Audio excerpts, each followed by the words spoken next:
Ladies and gentlemen, Dr. Jitendra Singh is, of course, a medical doctor by profession. He is one of the most senior ministers in the cabinet, handles a very complex task of not only personnel and PMO, but also the technical departments, atomic energy and space. Crucial areas which are core to our conversation in this platform. What is happening next? Now, it's a topic I'm really passionate about because there is a booming space industry, and forgive my voice, booming space industry in India. We are about to have our first private sector space launch. We have some of the best companies putting up satellites capable of providing services which we need in space. We have now identified through our in-space program and a policy that has now been formalized to open up the resources of our space organization, ISRO, which of course famously landed on the south pole of the moon about 18 months ago, to the private sector. We are setting up a second launch facility in Tamil Nadu and a whole host of fascinating things. Now, we can talk to Jitendra Singh ji about health because, sir, we did the session on nafrithromycin. Oh, yes. Right before this. Oh. Nafrithromycin is an antibacterial developed in India that treats all the drug-resistant bacteria, which is, of course, a major problem. So, my last conversation with Jitendra Singh was on nafrithromycin. Today, sir, let's talk about space, then we'll do quantum. What's happening about next in space? We know there is a manned mission being planned. We know that there are dreams to go to the moon. What's going on, sir? No, thank you. Thank you at the outset. Thank you, Rishabh, for having me over here. And I must compliment for this beautiful conclave. I think possibly the first of its kind over here. And I'm sure it's going to be a trendsetter for many such more events to happen.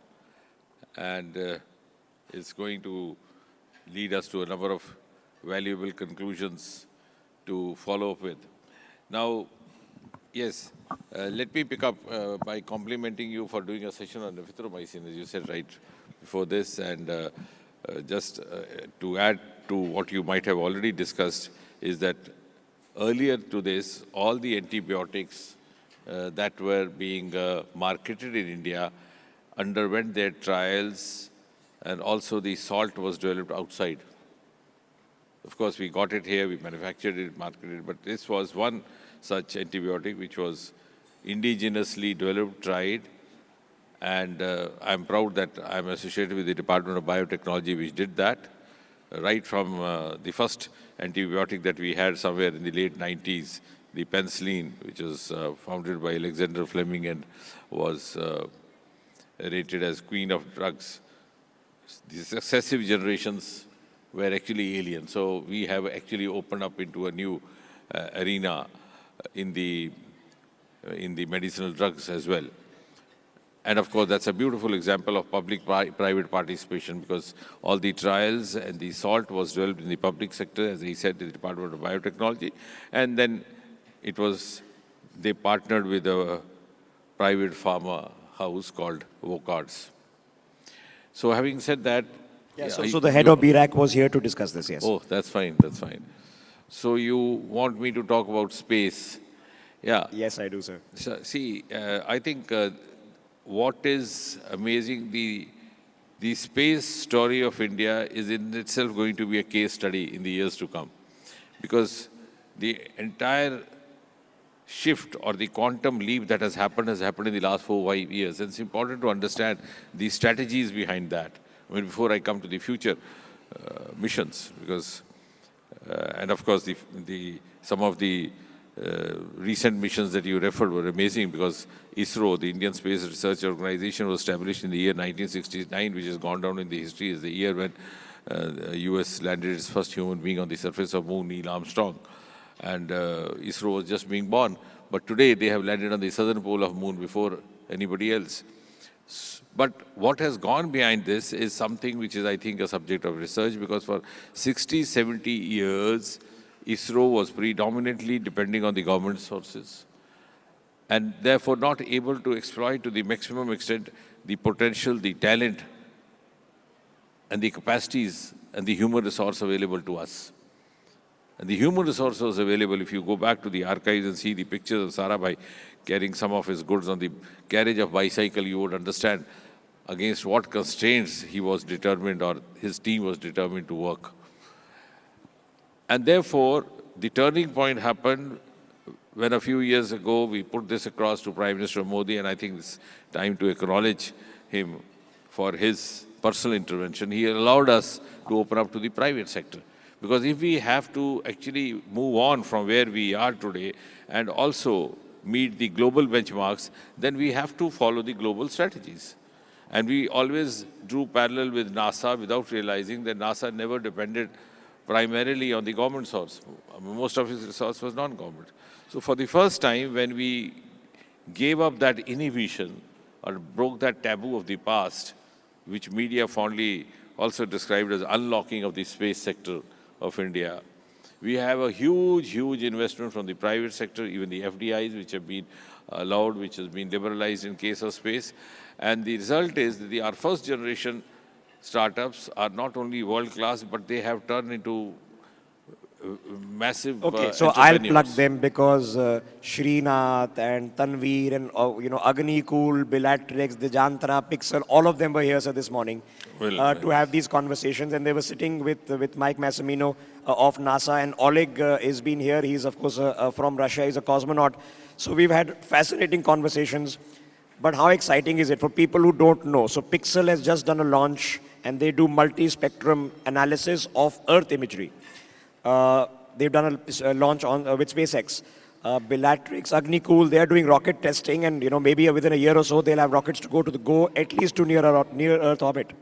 yeah, and the other one, which also came almost at the same time, the Skyroot have set up actually a rocket factory Yes. close to the Hyderabad airport.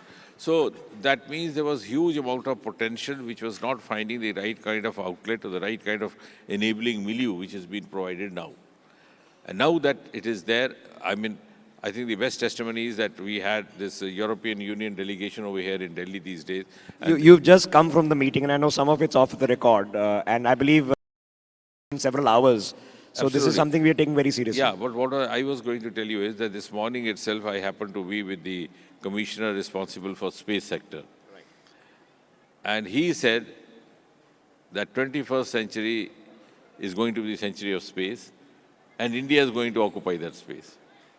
So I think that is how now the world has started looking at us. The space sector of India, the manner it has undergone a reshaping or rejuvenation in the last 5 years or 6 years has actually changed the perception about how India is looked at by the rest of the world. And not only that, I think our achievements in the space sector have also given us space in the media. Otherwise, in conclaves like this, science was hardly a subject of a very elaborate discussion. But now there are exclusive conclaves dedicated to space sector. So I Okay. think that's Pretty much every interview I've done with him for the last several years is we've always picked up on space. no, because that's very kind of you. it's What a- I'm trying to say is that it has generated a huge amount of popular interest. At the same time, it has also given us an esteem and confidence, a level of confidence to relate to the rest of the world. And the world now has begun looking up to us not as followers, but as a country which can offer some leads, cues, as we are doing, right? In case of Chandrayaan, as you said. Now, for example, the SpaceX mission, which was launched on the last day of the last year, 31st, it has come out with a novel experiment of growing seedlings in the space, that program called CROP, or orbital plant research. So that way, we are in certain ways undertaking initiatives ahead of some of the others in the space sector. So India now has, of course, the various Chandrayans which are circling the moon. We have Aditya, which is studying the sun. Absolutely. What are the other plans, sir? Let's talk about the future. What's happening next? Yeah, see, this 2025, we began with this SpaceX, which was the last day, then a NAVIC satellite. Now, very soon, we'll have a US satellite being launched, which would be, again, dedicated to the kind of work that you're doing, communication through satellites. And then we have a NISAR satellite, which is a collaboration between NASA and ISRO. It had to be done somewhere in September, October, but it had to be put off. Some component of the American collaboration was found to be redone. So they took it back, and now I think by March it will happen. Then we'll have 2 or 3 test flights. That's a polite way of saying that NASA had to redo it. Okay, all right, fair enough. Yeah, I'm glad you said that. So then we'll have 1 or 2 test flights. And finally, maybe towards the end of the year, we'll have a final, you can say, dress rehearsal flight for Gaganyaan, the first human mission into the space. Of course, we had a human being in the form of Rakesh Sharma in 1980s, but that was a Soviet mission. So the final flight towards the end of this year, which would carry a robo, a female robo called Vayo Mitra. She'll perform all those tasks which are to be expected by the human astronaut and also come back safe. So when all that is accomplished, and we are also confident of getting back our astronauts safe, because sending them up is important, but equally important is getting them safe back. And that's a very collective and collaborative, integrated effort where the naval guards are involved, the Navy would be involved. So when all that is accomplished, then hopefully in the beginning of next year, or maybe towards the middle of it, an actual human mission will happen. Okay, so And then if you talk of the calendar, then 26 hopefully would be marked by Gaganyaan, 27 with Chandrayaan 4, which will have that docking tell us something. Chandrayaan 4 is now. What's the next Yeah, mission? We've docking done and- South Pole. What's next, sir? docking and docking, Okay. which will do docking and docking, also collect the samples which are already there in Chandrayaan 3. Then 27, we'll have a Venus. Okay, so let me hold you there. Chandrayaan 4 is going to land on the surface of the moon. Yes. Then take off from the surface of the moon, dock and send and come back to Earth with Yes, samples. it would, yeah, it will dock, and also possibly try to take the samples which have been collected, get them back. And that's why our SpaceX was very important, because it's a huge bearing on the successful accomplishment of our subsequent missions. Chandrayaan 4, of course.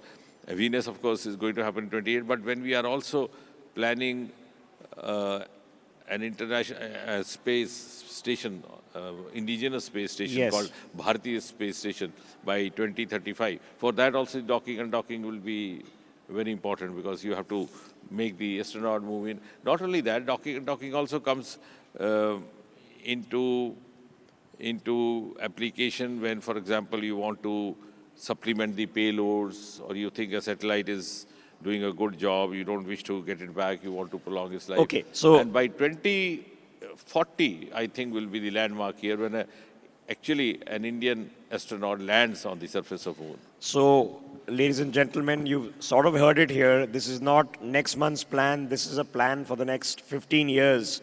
And of course, space research sometimes takes those kind of time scales. But all right, in terms of the excitement factor, are we seeing the same transition that we've seen in the United States? That NASA goes more into research and the private guys do more into near-Earth commercial launches?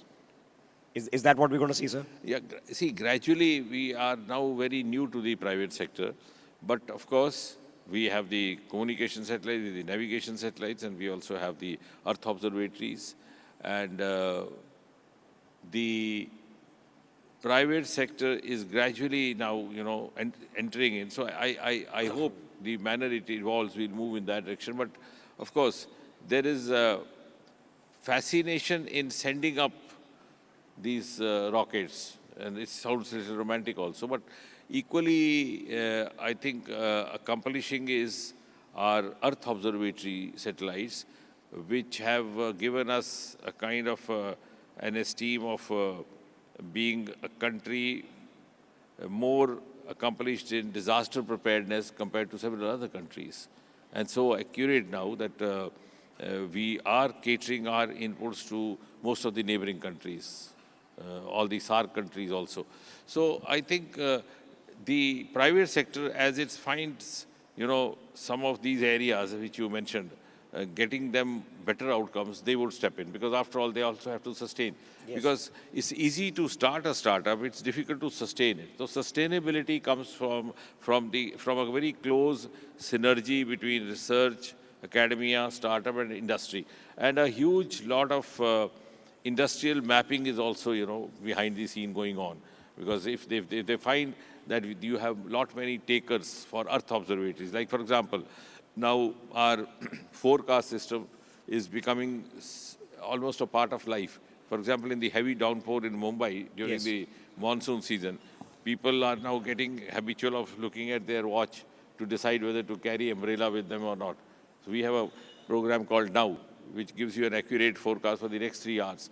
Now, tomorrow, when a private agency finds that, okay, this is now going to sell us, so they would step into that. Fair enough. So it'll be, kind of a reciprocal thing happening. Okay, fair enough. So let me put this into perspective. And similarly, the communication satellites. Now we have more of television channels, seeking our services. So also, and that's the reason that the private parties are coming to seek our services in PPP model for communications. And we set out 72 communication satellites for some of the private players who were, engaged in the communication industry. Ladies and gentlemen, I'm out of time, so let me put some of these thoughts in perspective. He said TV channels, that's my neck of the woods. There are 970 television channels operating in India, of which 350 are news channels. Believe it or not. India today is consuming 20 gigabytes of data per month. India is a huge market, and that's why I said the private sector also will be determined, will be definitely driven and motivated by all these facts, figures that you are narrating. So these are not plugs, they're not our advertisers, but watch out for Pixel and Dijantra and Skyroot and Agnicool. And just to put it in perspective, you've heard of the cosmonauts, the astronauts. We're going to be calling them Gagannauts. Jitendra Singh, as always, sir, what a treat it was. Thank you for taking out your time. Thank you, Rishabh, for a very informative conversation.